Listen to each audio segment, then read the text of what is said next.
gostaria de agradecer a presença de todos em mais um evento do CPEC junto com a Escola da Defensoria Pública. Gostaria, mais uma vez, também agradecer ao professor Dieter por todos os eventos que tem realizado conosco, eventos ímpares, tanto para a Defensoria Pública como eu acredito que para a própria faculdade.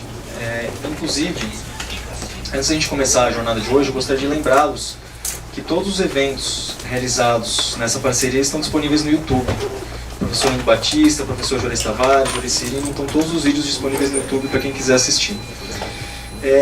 Gostaria de agradecer também a contribuição do professor Badaró no evento de hoje.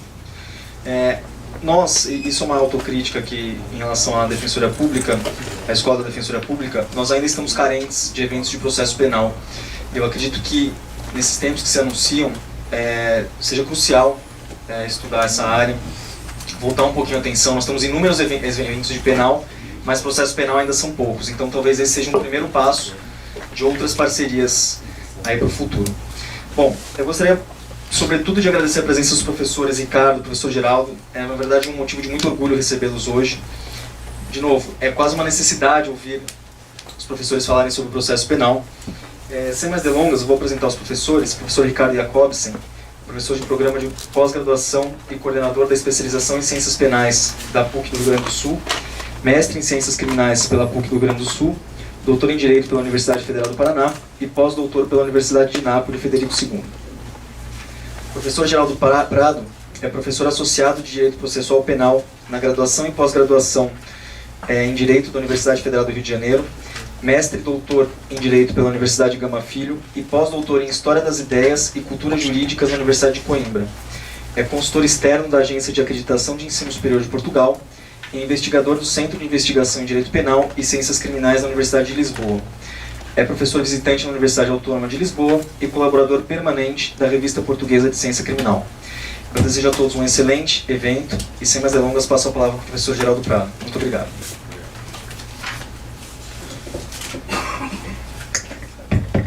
Cordial boa tarde a todos. Minhas primeiras palavras são de profundo agradecimento sempre à Defensoria Pública do Estado de São Paulo, uma instituição que eu vi nascer, uma instituição que tem entre seus membros muitos ex-alunos meus da Faculdade Nacional de Direito da Universidade Federal do Rio de Janeiro, uma instituição de que sou parceiro já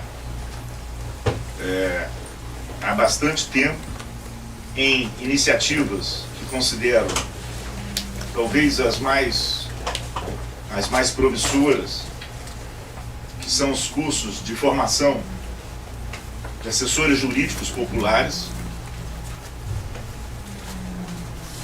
tentando entender esse complexo universo nosso, do direito, da política, não apenas pelas lentes tradicionais do direito, mas especialmente por aquelas lentes das pessoas, dos grupos sociais vulneráveis, indesejados.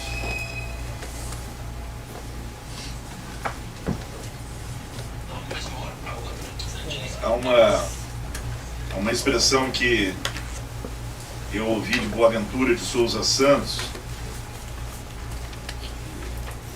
Esses grupos são denominados como grupos minoritários, e é um enorme paradoxo, porque é o grupo minoritário que é formado pela maior parte da população.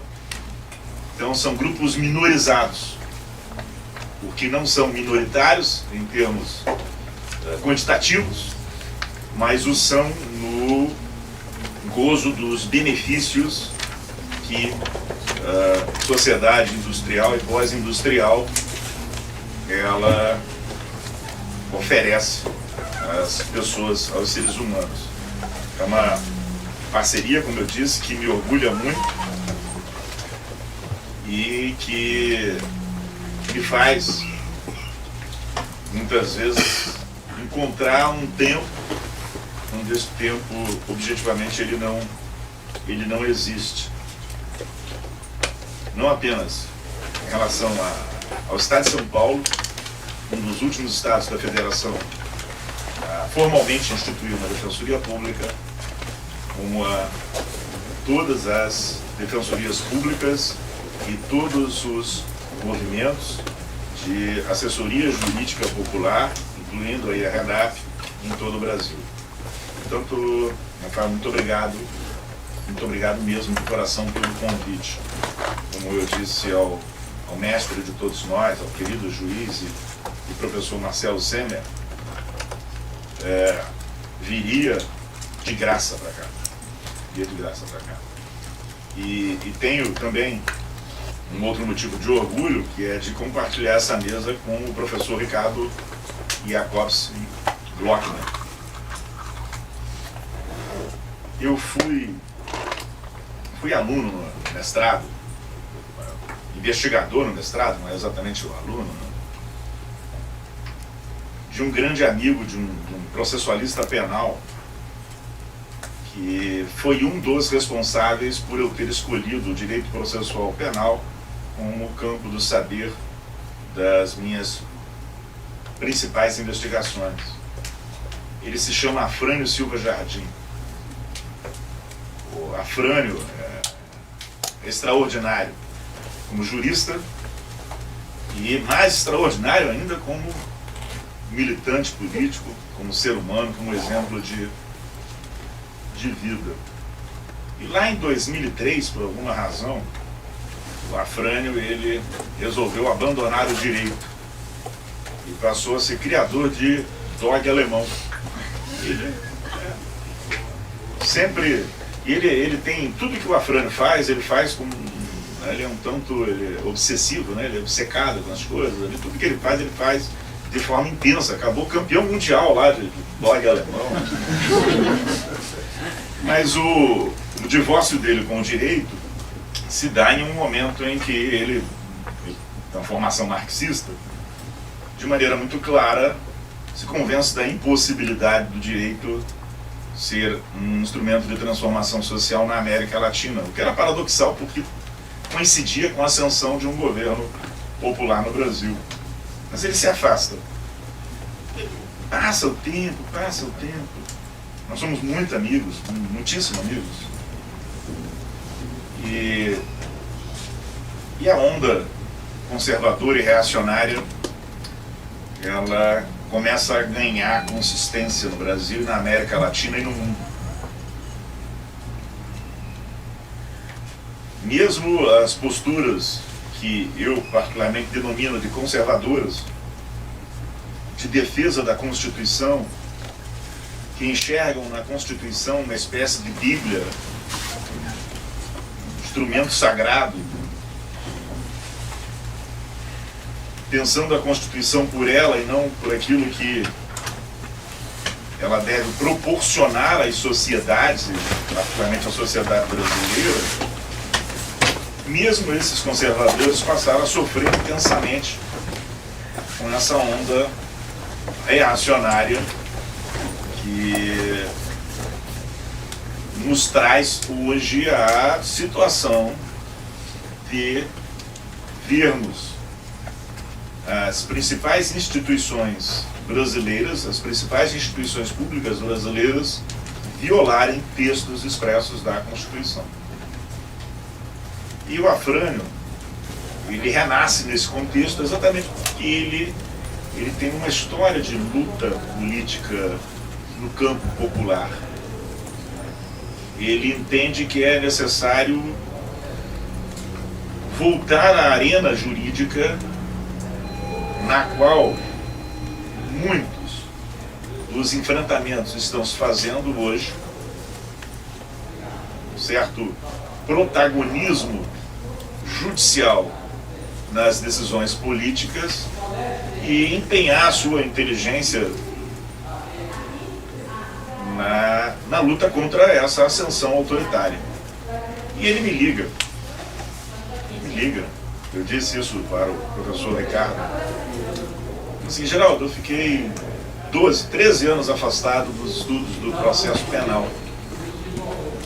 Eu estive nas livrarias para comprar alguma coisa, quero voltar, tá lá, para comprar alguma coisa, e vi os mesmos autores, os autores de sempre.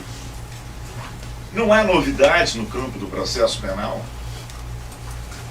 O pensamento é o mesmo de quando eu parei de estudar, ou pelo menos de estudar de maneira sistemática, em 2003, e eu disse ao Afrânio: olha, Afrânio, o direito, como muitas outras áreas do interesse humano, ele também foi afetado por uma espécie de conformação de subjetividade pós-industrial. Ele se transformou numa mercadoria e se converteu, e aqueles que trabalham com o direito, num extraordinário espetáculo, um espetáculo de imagens, um espetáculo em que a imagem ela é mais importante que a reflexão. E não é estranho que você veja não apenas os mesmos nomes de antes, mas que estes nomes estejam ligados entre si por uma relação de afeto que se constitui na trajetória das pessoas e que as aproxima, que forma grupos, pequenos grupos, que dividem o palco, que dividem o cenário teatral no qual se transformou a exposição de ideias jurídicas no Brasil. Nós não vivemos no âmbito do direito nada diferente do que se vive nos shows musicais. A questão é muito mais tocar a emoção do espectador do que a estimular uma reflexão sobre os fundamentos da nossa condição de vida. Mas você vai estar enganado se você não perceber uma outra revolução, que é uma revolução silenciosa, que se produziu no Brasil. E que se produziu no ambiente da pós-graduação, do mestrado e do doutorado em Direito, também de 2003 para cá. A pós-graduação em Direito no Brasil, ela não está a dever absolutamente nada às melhores pós-graduações em Direito de todo o mundo. Nós ainda temos, eu disse a ele naquela oportunidade, repito para que vocês escutem isso, nós ainda temos uma postura de colonizados. E imaginamos que ir para o norte, ou atravessar o Atlântico na direção da Europa, e obter um título lá, ou nos tornará mais preparados, ou nos chancelará para sermos ouvidos no resto do mundo. E esta postura colonizada, ela não é condizente com a realidade de professores brasileiros que são convidados a lecionar na Europa, na Austrália, na Nova Zelândia, nos Estados Unidos, no Canadá, em toda a América Latina, e oferecer reflexões absolutamente originais, importantes, interessantes, inteligentes, que contribuem para a produção do saber jurídico, que, como qualquer saber, é um saber coletivo. Portanto, há uma revolução invisível, e ela é invisível porque as editoras, as poucas que havia na época, interessa que o seu autor venda 10 edições, 15 edições, 20 edições daquele manual, daquele livro, do que for. Interessa a uma editora, como interessa a Fox, como interessa a quem explora qualquer ramo de serviços ou de comércio, indústria, que haja um retorno financeiro. As editoras brasileiras, as editoras universitárias brasileiras são muito frágeis em termos de produção do seu material. Elas não conseguem se colocar como Oxford, por exemplo, que vai disputar com outras editoras comerciais o mesmo público. O mesmo público. Portanto, ficamos neste contexto de produção invisibilizada. E eu vou fazer uma relação de professores de processo penal, se você me permitir, Fran, que são os melhores do país. E comecei, e disse isso ao Ricardo. Comecei pelo Ricardo, falei da Flaviane Magalhães, falei da Fernanda Rosenblatt, de Pernambuco, da Fernanda Riso, lá do Rio Grande do Sul, de tantos extraordinários juristas, porque também há uma outra característica. Esse clube, ele é o clube dos amigos. Ele não é o clube dos amigos com meu nome, arroba, né? Ele é o clube dos amigos meninos.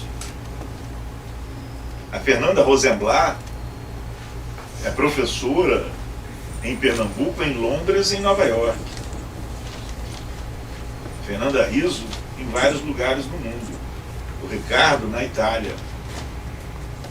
Então esse pessoal sai por aí, mas as nossas juristas andavam para além de um processo penal, Rafael, escondido,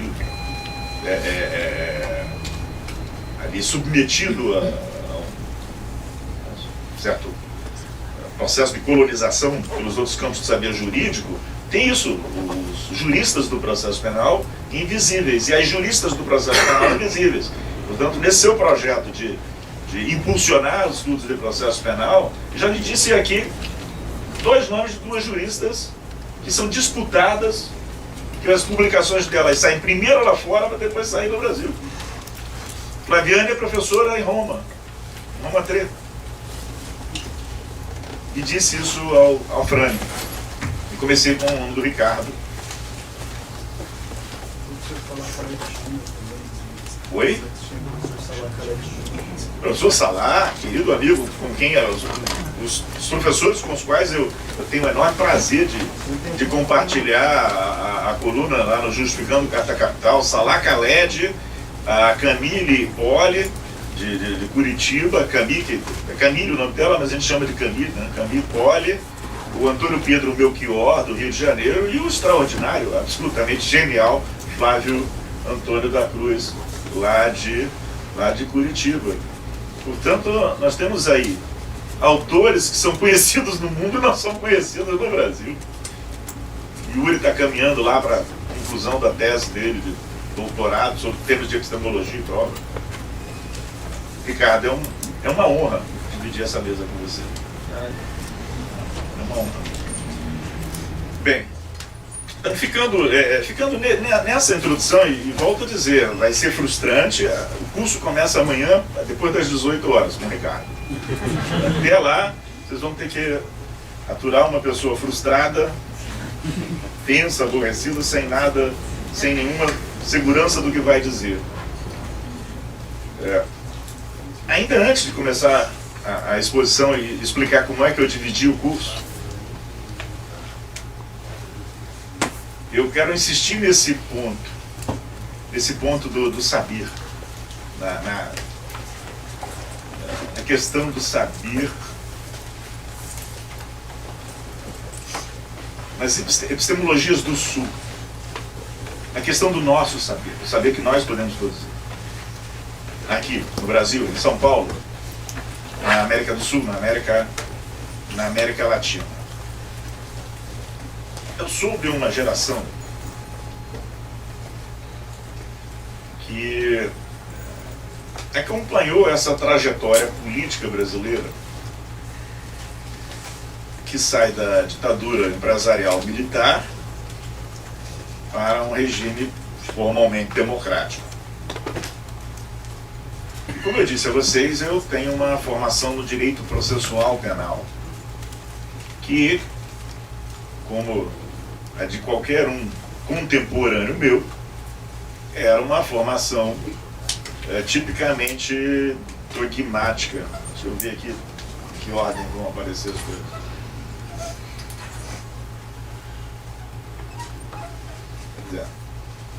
Esse camarada, o Oscar von Bülow, era o cara o cara que eu tinha que ler para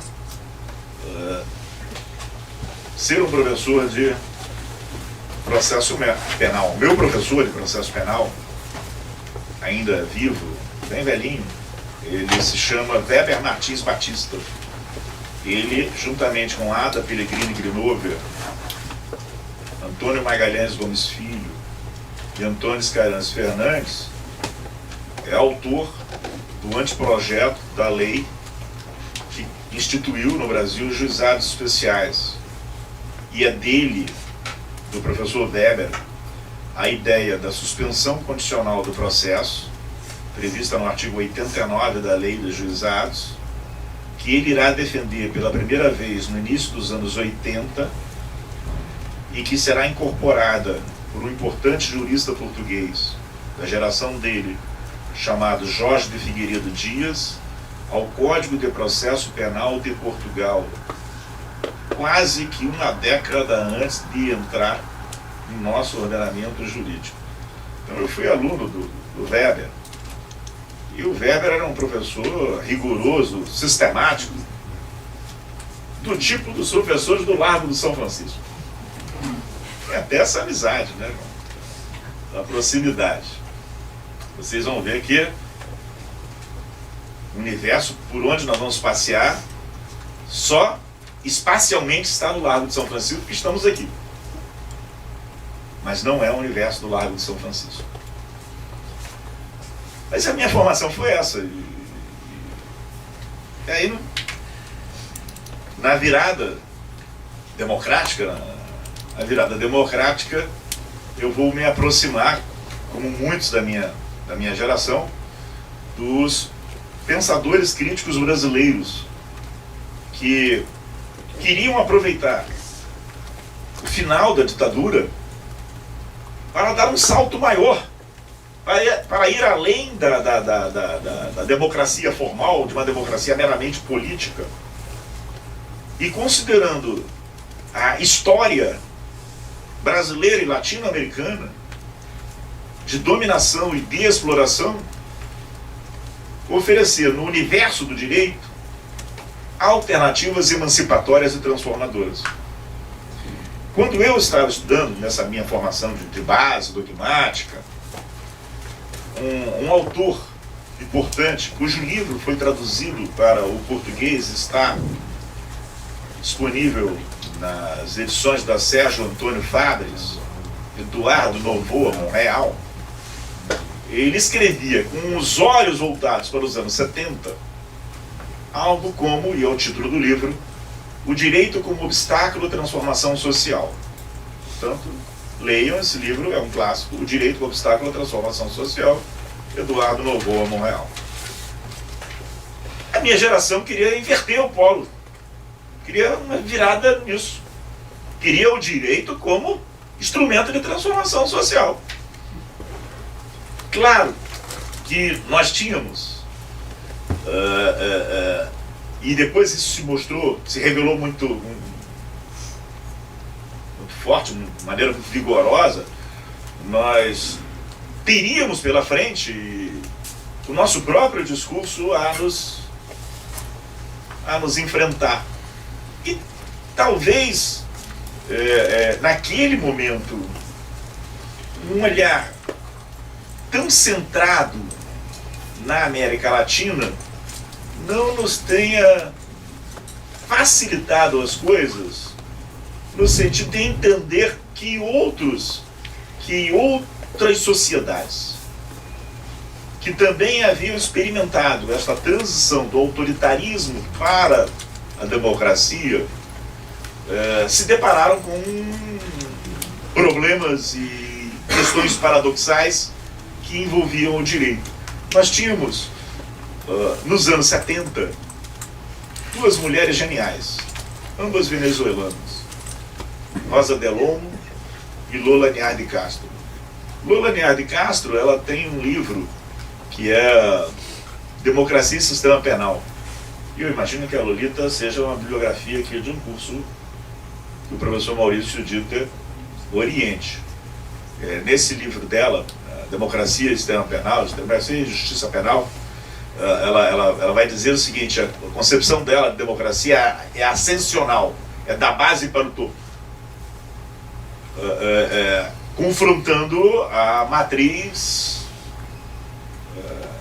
contratualista da história do pensamento político das democracias que chegaram às Américas. Não tinha Lola, tinha a Rosa Delonmo, que vai denunciar a política de drogas como um instrumento a mais na disputa econômica. O próprio Zaffaroni, naquele momento, naqueles anos 70, ele vai surgir mais intensamente no final dos anos 70 nessa linha, porque até então ele era um grande, fantástico, dogmático do direito penal. Ele vai ser juiz na Argentina num momento difícil da ditadura argentina. E no Brasil, nós tínhamos aqueles que depois consolidariam essa forma de pensar crítica. Naquele momento eles eram mestrandos e doutorandos lá na minha universidade. Eles eram alunos de Hélio Tornaghi, eles eram alunos de João Mestieri. E eles vão, de alguma maneira, eles eram indiretamente alunos de Heleno Cláudio Fragoso. Isso daqui a pouco eu falo, que são os três conhecidos de todos vocês: Nilo Batista, Juarez Cirino dos Santos e Juarez Tavares.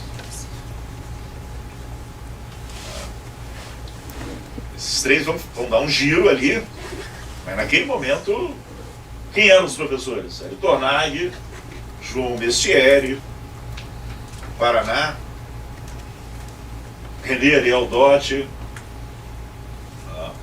Eles fizeram os professores. Então, esse grupo vai se juntar a outros tantos pensadores no campo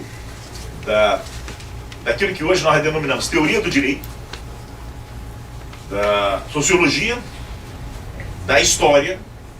Vários, vocês também já ouviram falar, Volkmer, Antônio Carlos Volkmer também. E pegando essa chave, direito como instrumento, como obstáculo à transformação social. Em que sentido? Já está lá em regimes autoritários, em sociedades autoritárias que vão passando por diversos regimes autoritários, o direito instrumentalizado para manter essa dominação. Um movimento extraordinário de redemocratização, especialmente na Argentina, pela forma de ruptura que tomou o final da ditadura argentina, a Guerra das Malvinas, a derrota militar, o surgimento do Raul Alfonsín, os julgamentos daqueles torturadores, generais, coronéis, certo? E, de fato, o pensamento crítico argentino era extraordinário, claro, num diálogo com alguns outros nomes de fora muito importantes, dos quais eu destacaria aqui o Alessandro Barata. Então, esse grupo vai para a crítica. O direito penal e a teoria do direito são os primeiros campos a sofrerem uma influência do pensamento crítico, mas a coisa vai se espalhando. O direito civil, eu fui ameaçado de que isso está sendo gravado e ficará disponível no YouTube, correto?